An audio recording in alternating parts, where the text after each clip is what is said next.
I shouldn't have gone back. That's the truth. Because the moment I did, I stopped being the victim in this story and became something else entirely. The funeral was over. The people were gone. The silence left behind felt heavier than everything that happened before. Like the place itself was holding onto what had been said, what had been revealed, what I wasn't supposed to hear. I stood there hidden in the shadows, staring at the fresh soil, at the place where they believed I was buried. And for a second, just a second, I felt something I didn't expect.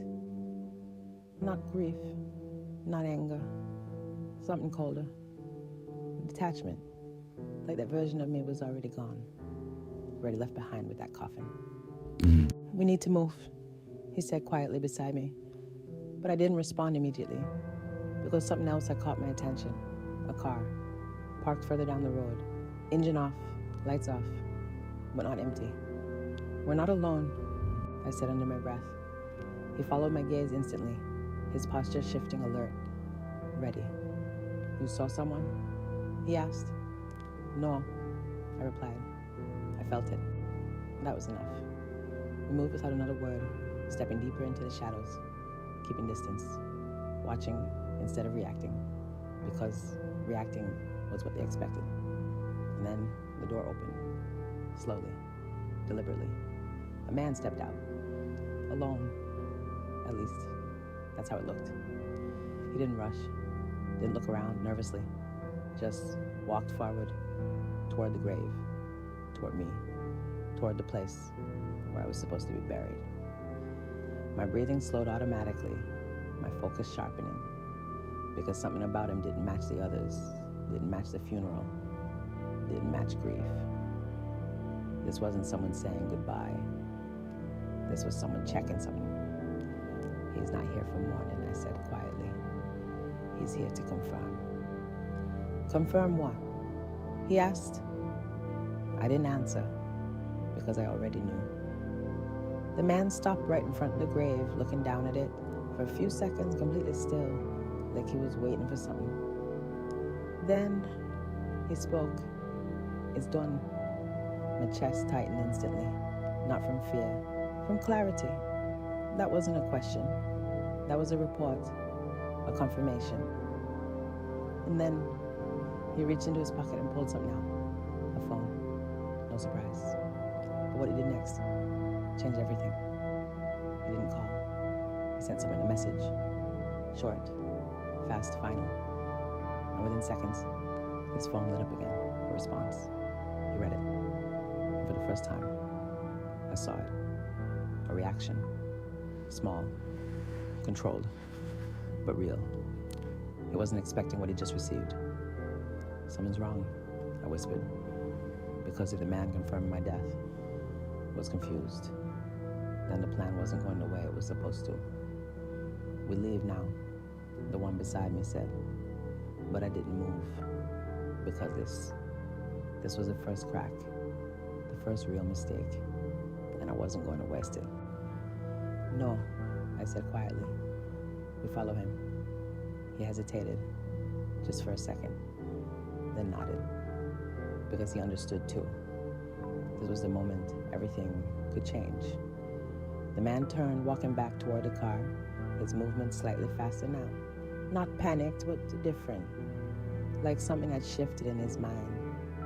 We stayed behind, keeping distance, moving when he moved, stopping when he stopped, invisible but present until he reached the car.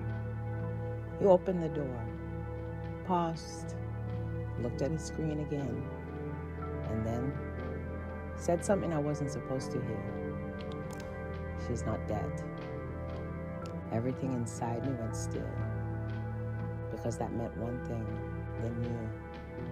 And if they knew, then this wasn't over. It was just beginning. The moment those words left his mouth, something inside me shifted instantly. Not panic, not fear, but urgency, sharp and controlled, because now the timeline had collapsed. Whatever advantage I had from being dead was gone, and that meant one thing: I was a problem again. They know, I said quietly. Yes, he replied, already moving, already adjusting, because this wasn't a surprise for him the way it was for me. This was something he had been expecting from the beginning that told me more than I wanted to know. How long do we have? I asked. He didn't answer immediately, his eyes tracking the man as he got into the car, engine starting, headlights still off. Not long, he said finally. Then we don't lose him, I replied. No hesitation, no doubt, because this wasn't about survival anymore, not in the way it was before. This was about control, about getting ahead before everything closed in. The car started moving slowly, careful, controlled, like he wasn't just leaving. He was thinking, adjusting. We followed at a distance, lights off, engine low, every movement calculated, because one mistake now would end everything before it even started. The road stretched out into darkness, empty, silent, no traffic, no witnesses, just us and him and whatever waited at the end of this path. He's not going home, I said. No, he replied. He's going somewhere safe. Safe. That word meant something different now. Not protection, containment, control. Good, I said. He glanced at me briefly, just enough to notice a change in my tone. Good, because that's where answers are, I replied. The car in front of us turned suddenly, sharp, unexpected, cutting off the main road, and it was something narrower, darker, less visible.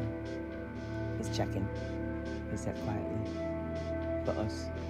I didn't respond, just adjusted, slowing slightly, letting distance grow, letting him believe he was alone because the moment he suspected anything, we lost everything. Minutes passed, too slow, too quiet. Then the car stopped, not at a house, not at a building, just stopped in the middle of nowhere. And the focus sharpened instantly. That's not right, I whispered. No, he replied. It's not. The engine in front stayed running, but no one got out. No movement, no signal, just stillness. Too perfect, too controlled. That's a trap, he said. I already knew. But knowing didn't change what I had to do next. Or a test, I added. Because if they knew I was alive, they wouldn't just react, they would confirm. We don't move, he said. Not yet. I watched the car, my eyes locked on it, my mind running through possibilities, outcomes, risks, until one detail stood out. The brake lights flickered, once, then off. That wasn't random. That was a signal. He's not alone, I said quietly. And that's when it happened. Lights from behind us. Bright, sudden, blinding. My body reacted instantly, turning slightly, my heart rate steady, not rising, because panic was gone now, replaced by something else entirely. Awareness. We're boxed in, he said. I didn't answer, because I was already moving, not physically, mentally, mapping, calculating, 3 directions, front, back, and somewhere unseen. The car in front shut off, the door opened, slowly, deliberately, and he stepped out again. But this time, he wasn't alone. Shadows moved beside him, emerging from the darkness, controlled, silent, coordinated, too clean, too prepared. They were waiting, I said. Yes. Silence, short, heavy, final. Then he looked directly at us, not guessing, not searching, directly. Get out to the car, he said calmly. And for the first time since this began, I didn't feel like prey. I felt like the only thing in this entire situation they didn't fully understand, and that was my advantage. For a second, no one moved. Not them, not us. The kind of silence that exists right before something breaks. when every possible outcome is still alive and waiting to collapse into one single decision. The headlights behind us stayed on, blinding, cutting off any chance of disappearing into the dark, while the figures in front remained still, controlled, positioned exactly where they needed to be. This wasn't random. This was structured, planned. "Stay in the car," he said quietly. He didn't listen, not this time, because staying still was exactly what they expected. And I was done doing what they expected. I opened the door slowly, deliberately, stepping out into the light without rushing, without hesitation, letting them see me clearly for the first time. A reaction. Small, but real. Not from all of them, just from one. That was enough. "So," the man in front said calmly, his eyes fixed on me, "you're harder to kill than we thought." I didn't answer immediately, letting the silence stretch just enough to shift the balance slightly, because words, who's right, are control. "You didn't try to kill me," I said, finally. "You tried to erase me." I got another reaction. Slight, controlled, but there. "Same result," he replied. "Not really," I said, taking one step forward. Slow, measured, forcing him to stay engaged, forcing him to respond to me instead of controlling the entire scene. "Because I'm still here."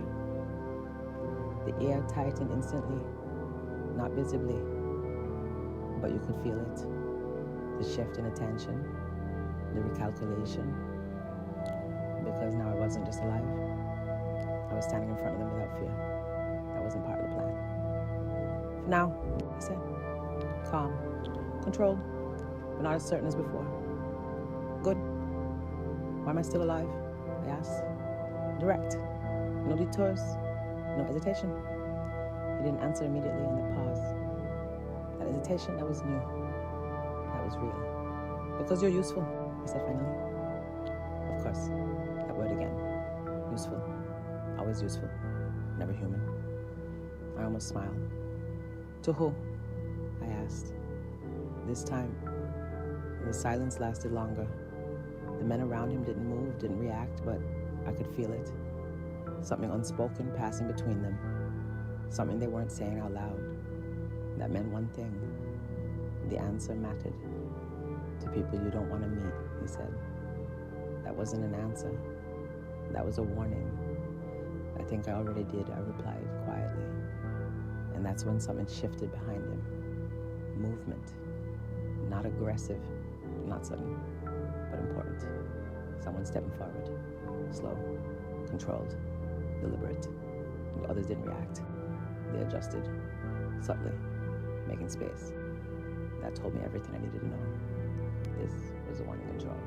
I focused instantly, my attention narrowing, because this was the center of it. He stepped into the light just enough to be seen, but not fully exposed, like he understood exactly how much of himself to reveal and how much to keep hidden. "You've caused a lot of disruption," he said calmly. His voice was different.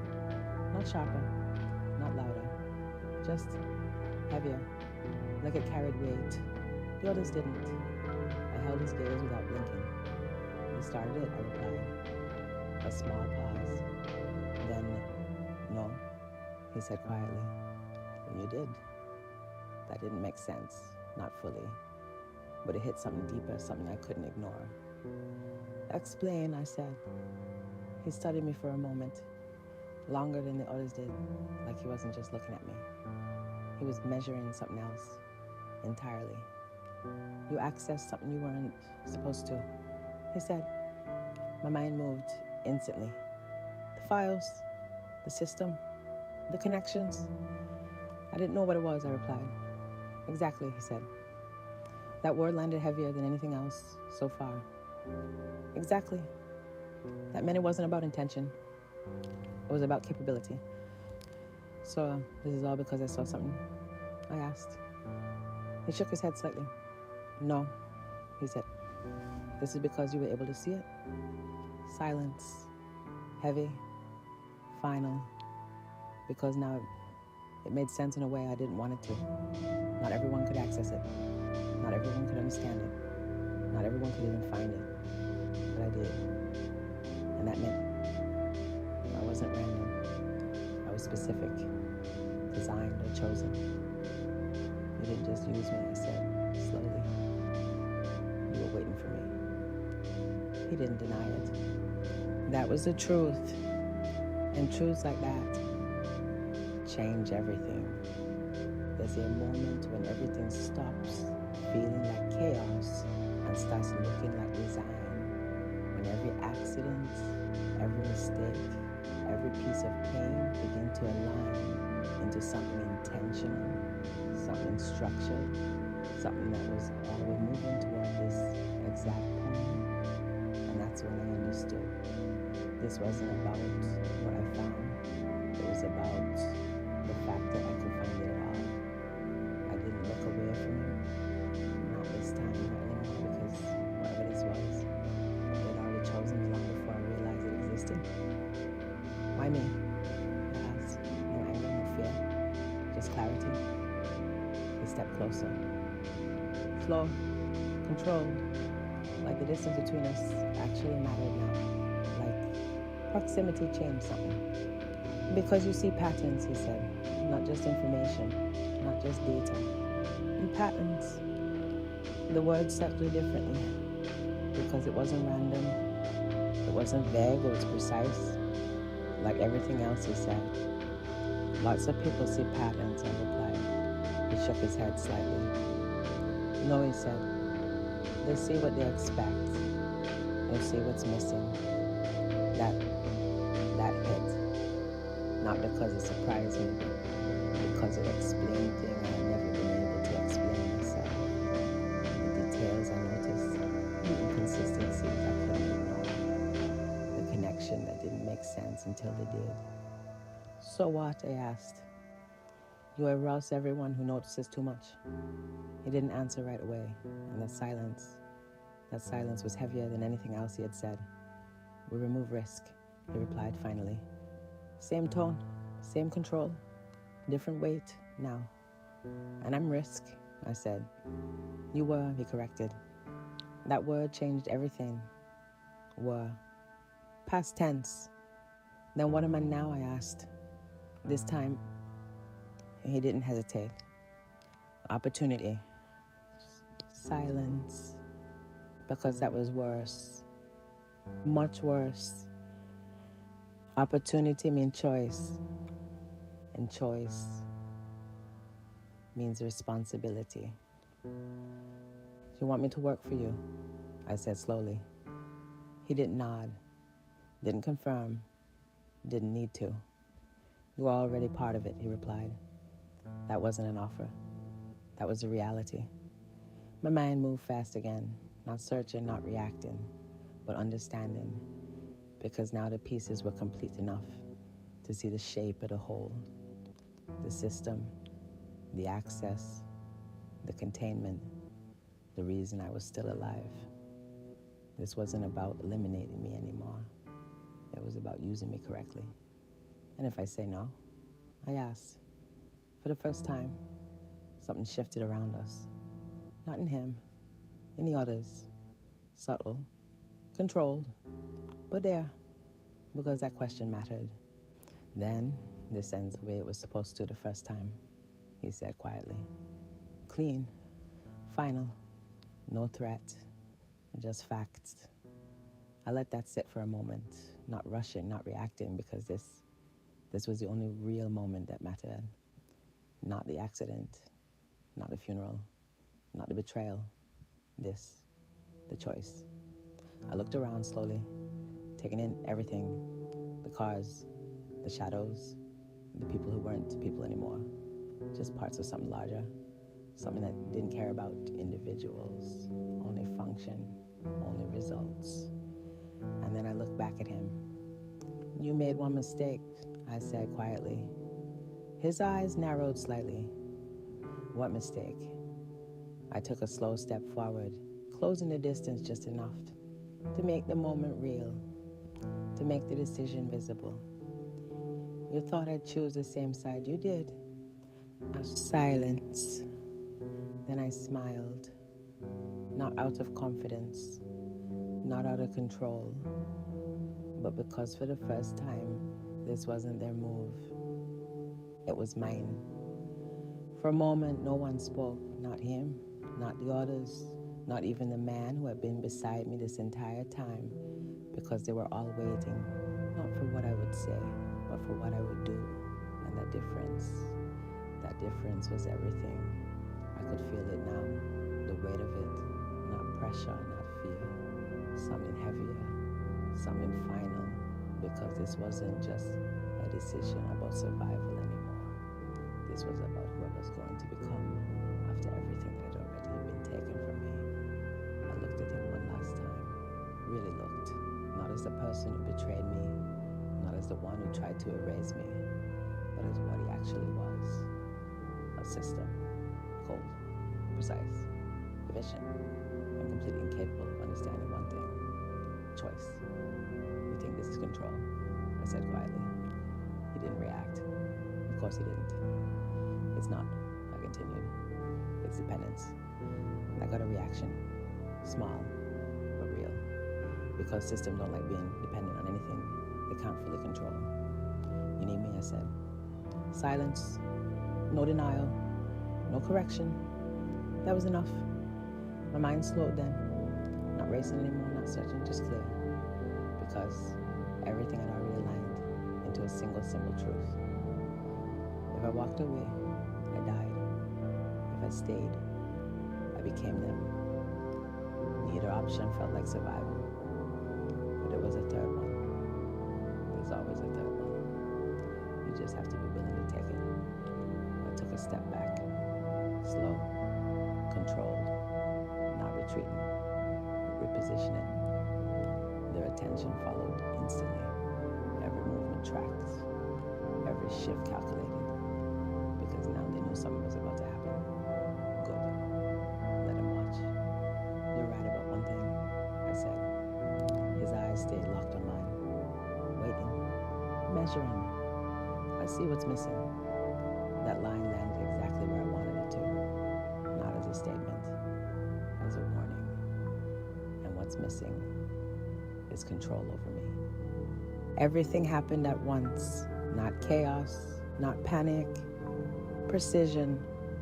The lights behind us flickered, and the engine could cut. For just a second, darkness. That was all I needed. I moved, not toward them, not away, sideways, breaking the line, breaking the pattern, breaking their expectation. The man beside me reacted instantly, following without question, because he understood now, finally understood what I had been building this entire time. Not survival, position. Stop her, someone shouted. But it was already too late because I wasn't running. I was leading them exactly where I wanted them to go. Toward the only place none of them fully controlled. The building, the door, what was inside. Gunshots echoed behind us, sharp, controlled, not wild, not desperate, but I didn't stop, didn't slow, because this wasn't about avoiding them anymore. This was about forcing their hand, forcing the truth out into the open where it couldn't be contained anymore. I reached the door first. My hand hit the metal, cold, real, final. Don't, he started behind me. Too late. I opened it. The sound inside stopped instantly. Complete silence. Like everything in this space had just become aware of me. I stepped in, alone, because this pocket was never theirs. The air felt different immediately. heavier, charged, like stepping into something that had been waiting longer than I had been alive. Something that didn't belong to them, didn't belong to me, but was somehow connected to both. Hello, a voice said softly from the darkness, not weak, not broken, clear, familiar, too familiar. My breath caught for a second, just one, because I knew that voice now. Not from memory, but from something deeper, recognition.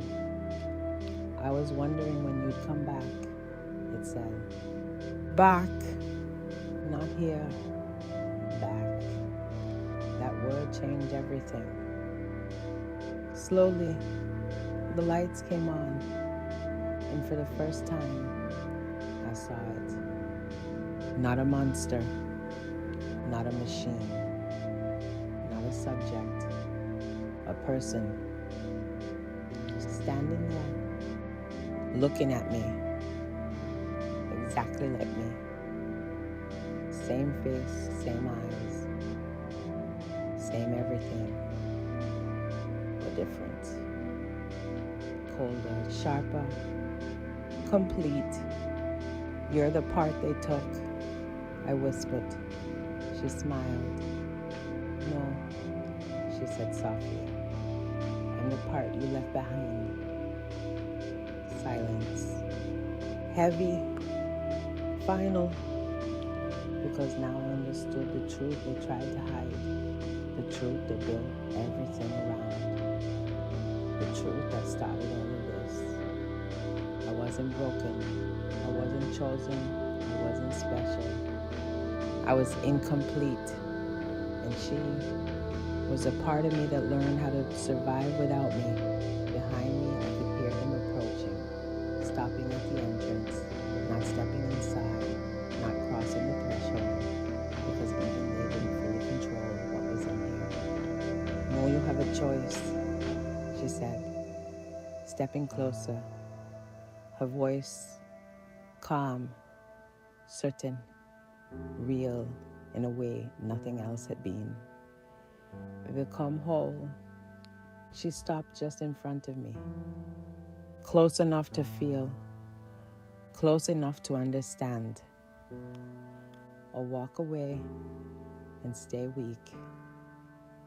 I looked at her, at myself, at everything I had been, and everything I could become. And for the first time since this began, I wasn't afraid of the truth. I was afraid of the choice.